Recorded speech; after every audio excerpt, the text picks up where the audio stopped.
আমরা যারা শিশুর অভিভাবক আছে তারা অনেক সময় ট্রিটমেন্টের জন্য চিকিৎসার জন্য যখন যায় তখন কোন হাসপাতাল চিনবে, ভালো একটা শিশু হাসপাতাল অথবা এনআইসিইউ পিআইসিইউ কোথায় আছে এটা অনেক সময় বুঝতে পারে না। কি কি ক্রাইটেরিয়া বা কোন কোন বিষয়গুলো দেখে বুঝতে পারবে যেটা ভালো শিশু হাসপাতাল এবং ভালো এনআইসিইউ ভালো পিআইসিইউ একটু জানতে চাই। আমি অত্যন্ত এটা খুবই মানে প্র্যাকটিক্যাল কোশ্চেন আর কি। তো আমাদের দেখেন ইনস্টিটিউট আছে, আমাদের মেডিকেল কলেজ আছে, আমাদের বিভিন্ন ক্লিনিক আছে, প্রাইভেট হসপিটাল আছে, অনেক রকম মানে স্থাপনা আছে যেখান থেকে কিন্তু মানুষ চিকিৎসা পাচ্ছে, শিশু চিকিৎসা পাচ্ছে। তাহলে আমাকে কিন্তু মানে যুগ উপযোগী একটা আপডেটেড, একটা অথেন্টিক, একটা রেশনাল চিকিৎসা তাকে দিতে হবে।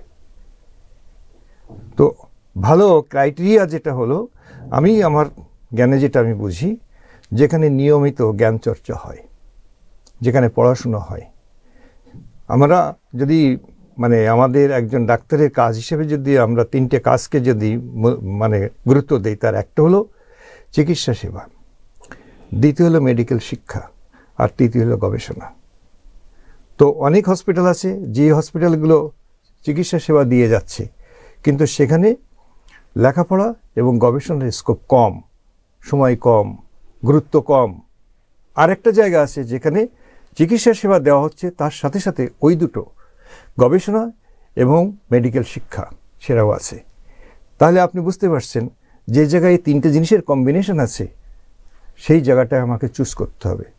এবং সেখানে আমি যদি চুজ করতে পারি, তাহলে আমি বুঝতে পারবো, আমি বলতে পারবো যে আমি এমন একটা জায়গায় চিকিৎসা নিতে যাচ্ছি যেখানে নিয়মিত আপডেটেড হচ্ছে, যেখানে নতুন নতুন তথ্য নিয়ে আসছে, চিকিৎসা সেবা যেখানে একদম আপ টু ডেট।